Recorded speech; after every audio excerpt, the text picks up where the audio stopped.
Caesars Entertainment, that big gambling brand on the move after reporting earnings, they're getting a pop up almost 3%. They still had a loss on the bottom line, but they did have some optimism about cutting down its debt and improving the bottom line, which could involve paring back some of those big commercial campaigns that anyone that's been watching TV over the past few weeks has been noticing. Take a listen to what the CEO said on the earnings call yesterday with regards to their marketing spend.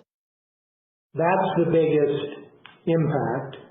And that's another, that's to get back on the digital soapbox for a minute, that's the same problem that faces us in digital that we need to solve. Right now we're marketing to the entire world.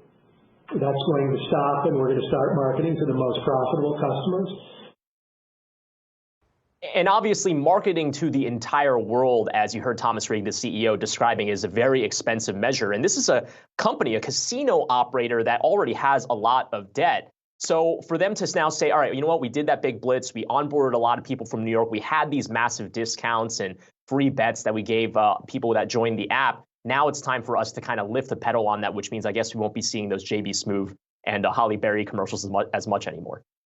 It has been incredible, Brian. Even before this report, I was just thinking yesterday, walking around the city, how many of these ads I see. I mean, you just mentioned the commercials that we saw on TV throughout the Super Bowl and the lead up to the Super Bowl. But even if you just walk around New York, I mean, you see them everywhere. There's a bus outside right here at the office that has a big Caesars ad on it.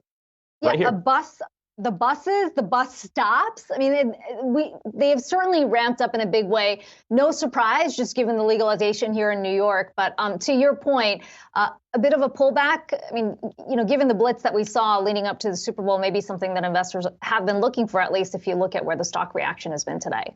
Yeah, and apparently they're going to cut costs elsewhere as well. It's not just paring back on their marketing spend. The management alluded to sometime perhaps later this year actually selling one of their Las Vegas Strip locations. There's some speculation it might be Planet Hollywood, but either way, this is going to be one way that they can start to pay down that debt. But look, at the end of the day, they put a lot of money in the last quarter. Investors were prepared for that. So I guess now that they're turning the corner here, they won't be spending as much money to get the whole Manning family on these ads anymore. I can't imagine how expensive it was to get Holly Berry as Cleopatra in all of these ads. So either way, I guess we should expect to see some fewer ads from Caesars. And I know you've enjoyed those ads. I'm a big Holly Berry fan. You are a fan. What can I say? Nothing wrong with that.